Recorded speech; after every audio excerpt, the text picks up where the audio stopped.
자동차가 발명되고 1차 대전에서 군인들을 전장으로 이동시키는데 사용되기 시작하면서 차량의 중요성은 점차 커지게 됩니다. 차량에 병사들을 태우고 신속하게 다른 전장으로 이동시키면 적은 병력으로도 최대의 효과를 발휘할 수 있었습니다. 시간이 지나면서 트럭에 바뀌는 험한 야지에서도 잘 굴러가는 무한 궤도로 바뀌게 되었고, 차량 옆면에 철판을 덧붙여서 적의 공격을 막아 병사들의 생존성을 높이기도 했습니다. 미국은 병력 수송 장갑차 M113을 개발하게 되는데, 이 장갑차는 지붕에까지 금속재 장갑을 설치하여 적의 포탄 공격에도 병사들을 보호할 수 있었으며, 여기에 기관총까지 설치해 어느 정도의 공격력도 갖추고 있었습니다. 사람들은 이러한 형태의 차량이 장갑차의 최종형이라 생각했습니다. 하지만 1967년 모스크바에서 개최된 소련군 혁명기념 퍼레이드에서 지금까지 보지 못했던 새로운 무기가 등장하게 됩니다. 외형은 장갑차로 보였지만 상부에 커다란 주포를 장착하고 있었기 때문에 병력 수송 능력과 동시에 상당한 공격력을 보유한 차량으로 보였습니다. 서방 세계에서는 이 새로운 장갑차의 등장에 큰 충격을 받게 되었고, 당시에는 이 차량의 이름도 제대로 할 수 없어 그냥 등장 연도를 붙여 M1967이라고 불렀습니다. 이것이 최초의 전투장갑차 BMP의 등장입니다. 소련은 2차 대전에서 독일군에게 큰 피해를 입었습니다. 그들은 독일군 전차부대에 대응하여 자신들도 다량의 전차를 생산해 전장에 내보냈는데, 이러한 전차들은 보병들과 함께 이동해야 적으로부터 생존성을 높일 수 있었습니다. 하지만 소련군에는 이러한 보병들이 타고 다닐 수 있는 적당한 차량이 없었습니다. 그래서 소련군은 전차 위에 보병을 그냥 태우고 이동했는데, 이렇게 외부에 노출된 병사들은 독일군의 기관총이나 박격포 공격에 큰 피해를 입을 수밖에 없었습니다. 따라서 소련은 보병을 안전하게 이동시킬 수 있는 장갑화된 차량이 필요했고, 여기에 강력한 화력까지 탑재한다면 전장에서 효용성이 매우 클 것이라 생각했습니다. 이렇게 해서 최초의 전투장갑차 BMP가 등장하게 되는데, 이때 등장한 BMP는 이후 후속 버전이 나오게 되면서 BMP-1이라 불리게 됩니다. BMP-1의 가장 큰 특징은 강력한 공격력을 갖추고 있다는 것입니다. 73mm 저압 활강포를 장착하고 있는데, 여기에는 보병을 상대하는 일반 고폭탄과 장갑을 관통할 수 있는 히트탄을 사용할 수 있으며, 히트탄은 균질 아병강판 350mm를 관통할 수 있습니다. 포탑에는 총 40발의 탄이 적재되는데, 자동 장전 장치로 인해 10초에 한 발씩 사격할 수 있으며 필요하다면 수동 장전도 가능했습니다. 주포 옆에는 동축 부무장으로 7.62mm 기관총이 장착되어 있고 2000발의 탄약을 적재하고 있습니다. BMP-1의 또 다른 특징은 전차를 파괴할 수 있는 대전차 미사일을 보유하고 있다는 것입니다. AT-3 미사일은 포수가 조이스틱을 이용해 미사일이 목표에 명중될 때까지 계속 유도를 해주어야 하는 방식이었으며, 발사 준비를 하는데 1분 정도가 소요되었고 차량 내에 4발의 미사일을 적재할 수 있었습니다. AT-3는 4차 중동전쟁에서 이집트군에 의해 사용되었으며, 이스라엘군은 AT-3와 RPG-7의 합동공격으로 인해 총 800여 대의 전차를 상실했습니다. BMP-1에 장착된 AT-3는 3000m의 사거리를 가지고 있었는데, 서방 측 전차 주포의 유효 사거리가 2500m였던 것을 감안하면 상당히 위협적인 무기라고 할 수 있습니다.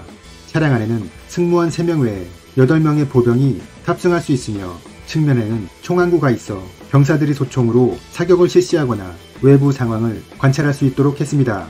BMP-1은 수상 도하도 가능했는데, 캐터필러의 구동으로 전진하는 방식이며 수상에서 7km의 속력을 낼 수 있었습니다. 이렇게 다양한 능력을 갖춘 BMP-1은 서방 국가들을 자극하게 되어 서독은 마더 장갑차를, 미국은 브래들리 장갑차를 서둘러 개발하게 됩니다.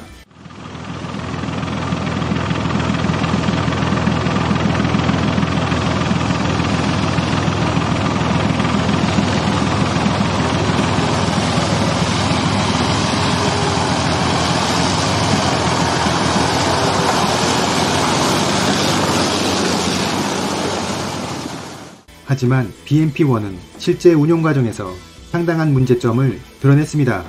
73mm 주포는 탄의 발사 압력이 낮았기 때문에 사정거리가 500m를 넘어가면 바람의 영향을 받아 명중률이 급격하게 감소하였고 수상도와 능력을 갖추기 위해 차량의 무게를 제한하게 되면서 방어력을 약화시키는 결과를 낳게 되었습니다.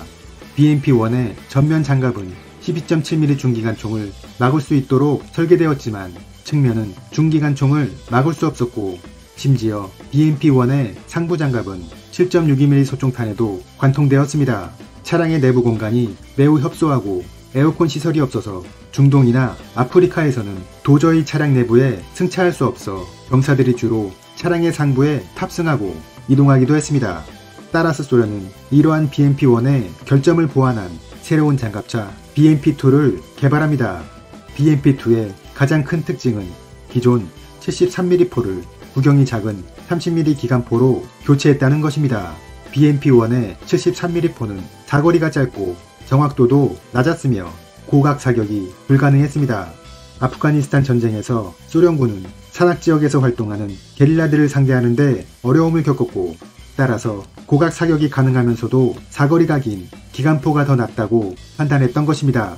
BMP-2의 30mm 기관포는 안전장치가 장착되어 있어 이동간 사격이 가능하고 최대 사거리 2500m, 유효 사거리 1000m로 대부분의 서방 측 장갑차를 관통할 수 있었습니다.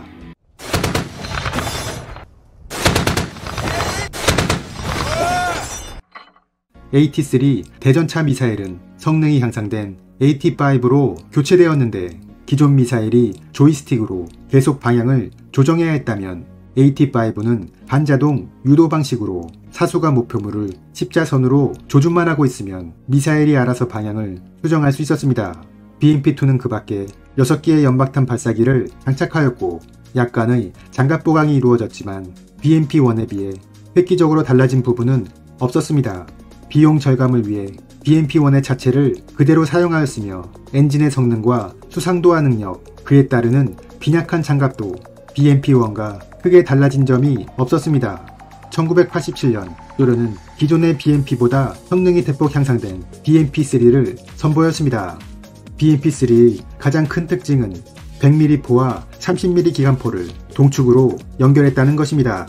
100mm 포에서 발사되는 탄은 자체 추진력이 있어 중간에 바람의 영향을 받지 않고 4000m 밖의 목표물을 정확하게 명중시킬 수 있고 이 포에서 발사되는 9M117 포발사 미사일은 4km에서 600mm의 장갑을 관통할 수 있으며 특이할 만한 점은 서방의 토우 미사일이 정지한 후에 사격해야 했던 반면 BMP-3는 이동간에도 대전차 미사일 사격이 가능했습니다.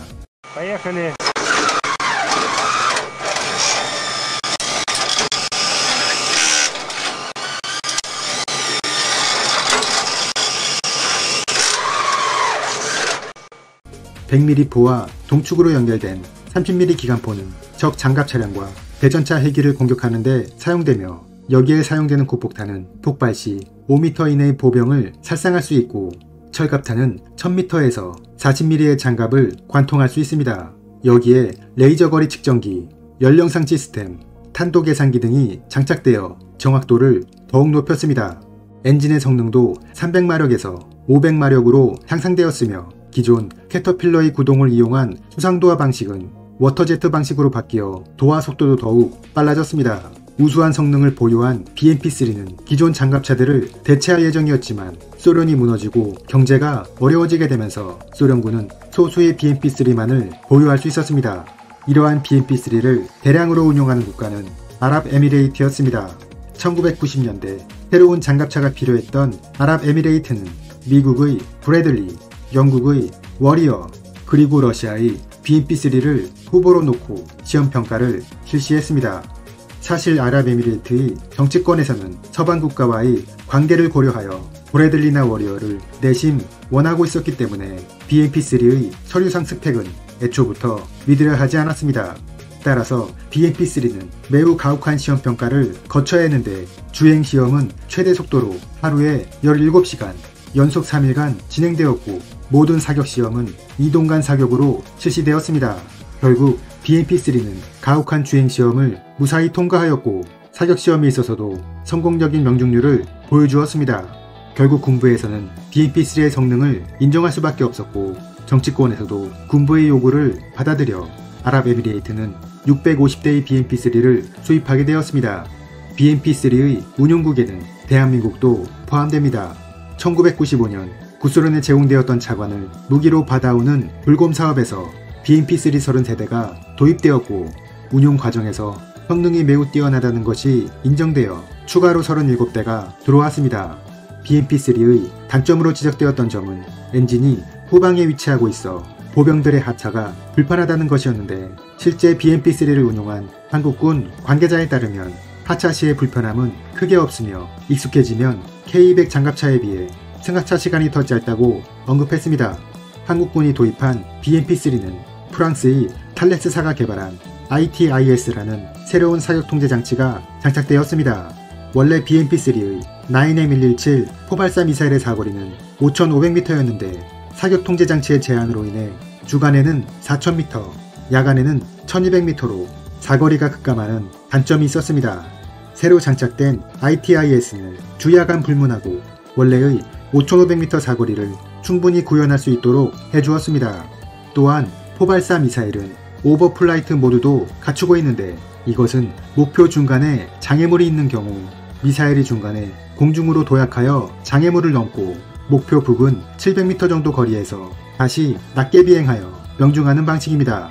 수목이나 자연 엄폐물이 많은 한반도 지형에서 이 기능은 매우 유용한 것으로 알려져 있습니다. BMP는 장갑차가 단지 병력을 수송하는 도구가 아닌 전장에서 주도적으로 전투를 수행할 수 있음을 보여주었으며 이러한 BMP의 운용 개념은 이후 서방 세계의 장갑차 개발에 많은 영향을 미치게 되었습니다.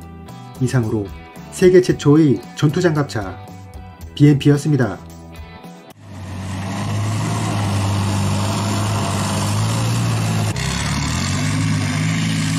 Achtung, er kommt hier von der anderen Seite. Wahnsinn. Also, Dankeschön.